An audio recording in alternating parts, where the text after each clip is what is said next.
Hi, this is Miss Rachel with another First Chapter Friday. Today we're going to be looking at I Can Make This Promise by Christine Day, read with permission from HarperCollins. This is actually one of my favorite books that I've read recently. It's about this girl named Edie, and she is half Native American.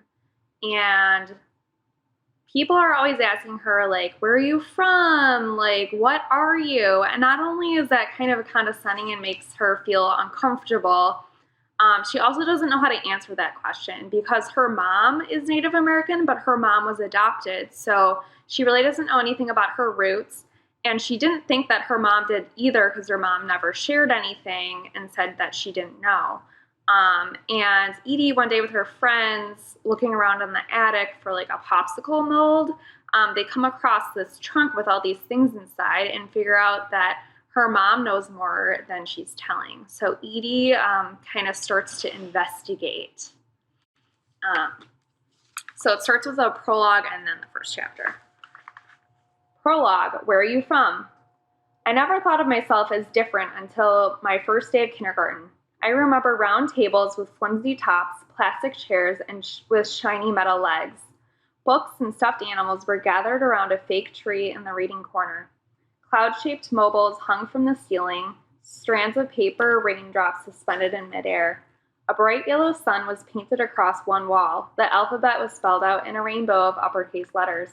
My classmates already seemed to know each other. Everyone was talking and laughing and shouting. I was one of the tallest people in the room, but I felt invisible. I didn't know how to join the conversations, the noise. I wasn't even sure if I wanted to. Mrs. Vespucci saw me hovering near the classroom door. She hurried over and knelt before me. Her smile revealed straight white teeth. She reminded me of a fairy tale princess. Her voice was like a melody, her hair like spun gold. I imagined her singing lullabies to an audience of fawns and bluebirds. Hello, Edith. A jolt of surprise before I remembered my name tag. A school-issued lanyard was looped around my neck, clipped to a laminated square. Edith, with an illustrated elephant. E for elephant, E for me. Wow, the teacher's grin widened as she stared at my face. What are you? I told her, I'm Edie. Oh, Edie, that's your preferred name? Where are you from, sweetheart? You're such a pretty girl. I live in Seattle. Yes, that's true, but where are you originally from? Seattle? Mrs. Vespucci laughed, but I wasn't sure what was funny. Do you know where your parents lived before they came here?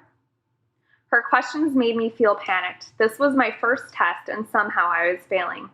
I couldn't speak. I didn't understand what she was saying. I didn't know what she wanted from me. I've gotten the question a lot since then. What are you? Where are you from? What am I? My father is American, and my mother is Native American. Technically, Dad has roots in Germany, England, and Wales, but I don't mention this because it feels dishonest.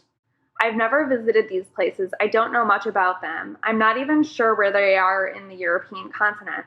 So I just say Dad is American, which works out fine because no one asks about him anyways. They jump straight to Mom.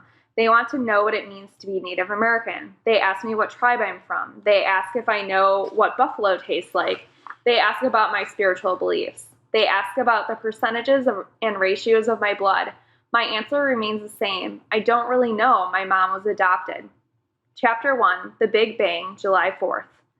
Fireworks are banned in my neighborhood. There are too many trees, too many houses. So this year for the 4th of July, my parents are taking me to the Tulalip Reservation about 20 miles north of the city.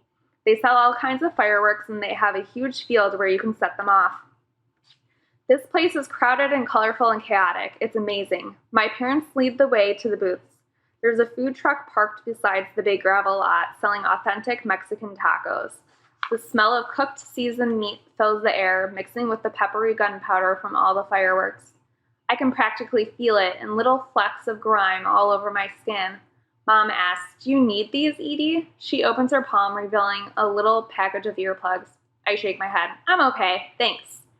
The booths are set up in several rows. The nearest one is decorated with red, white, and blue streamers and a huge banner that shouts, Fireworks! In bold letters. The booth across from it is lime green with little alien heads and UFOs outlined all over it in black paint. Another is hot pink with candy-colored rockets arranged in bouquets on its counter. The next is blue with the Seattle Seahawks logo stenciled in stark white and silver, plus the number 12. The one is shaped like the Space Needle. I like this graffiti. I like the bright colors, the bold lines. I wonder if they created drawings and stencils first, or if they just grabbed their cans of spray paint and improvised. I also wonder if they keep sketchbooks or have favorite places to draw like I do. I'm always curious about other artists and their habits, their unfinished drafts, their inspirations. As we keep moving, I can't help but drink it all in. I've never been to a reservation before. Each person I make eye contact with feels significant. It's possible some of them are distant relatives. I could be walking past cousins and aunties right now, and I wouldn't even know it. A rock and roll version of the Star-Spangled Banner starts blaring out of nowhere, and I glance around myself, trying to find the speakers. But as the loud electric guitar mimics the sound of "Oh Say Can You See," I instead notice a food vendor with signs that say they have traditional Native American fry bread. I stop and stare. The line is huge. The menu is handwritten on a whiteboard.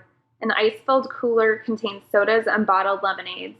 There are 2 open counters, one where you pay, one where you wait for your order. I watch as a girl receives her food. The fry bread is a rumpled golden brown disc served on a paper plate. It almost looks like an elephant ear. As the guitar transitions to a choppy "What So Proudly We Hailed," something knocks into the back of my legs. I stumble and turn around. A dog peers up at me with watery, bloodshot eyes. He's panting hard and his fur is mangy, but he looks happy, surprisingly calm. I thought all dogs hated fireworks, but he doesn't seem to mind the noise, the chaos. He just looks a little lost. I extend my hand to him. "Hi, puppy." He lifts his big nose, sniffs my fingers, pushes his snout against my palm. His tail wags ferociously as he inches closer. "That's a good boy," I say. "You're a good boy." I check his neck, but he isn't wearing a collar. I glance around. Cash registers chime and shouts of laughter are eclipsed by a huge boom. Shoes crunch across the gravel. A group of men walk by in mismatched basketball jerseys. A teenager adjusts her sunglasses. Her colorful beaded bracelets slide down her brown forearm. A guy with 2 long, dark braids is wearing a Batman tank top. A toddler is mid-meltdown, hands clamped over her ears, face crumpled as she cries out. "Poor thing," I murmur. I stroke the dog's head, distracted. "Where's your owner?"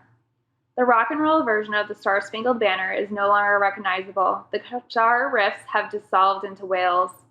It doesn't sound like "O'er the Ramparts We Watched." It doesn't sound like anything, just crashing notes and frantic energy. I turn in the other direction, and an older woman catches my gaze and holds it. She's seated on a stool at the edge of the crowd. Her t-shirt bears the message, "Find our missing girls."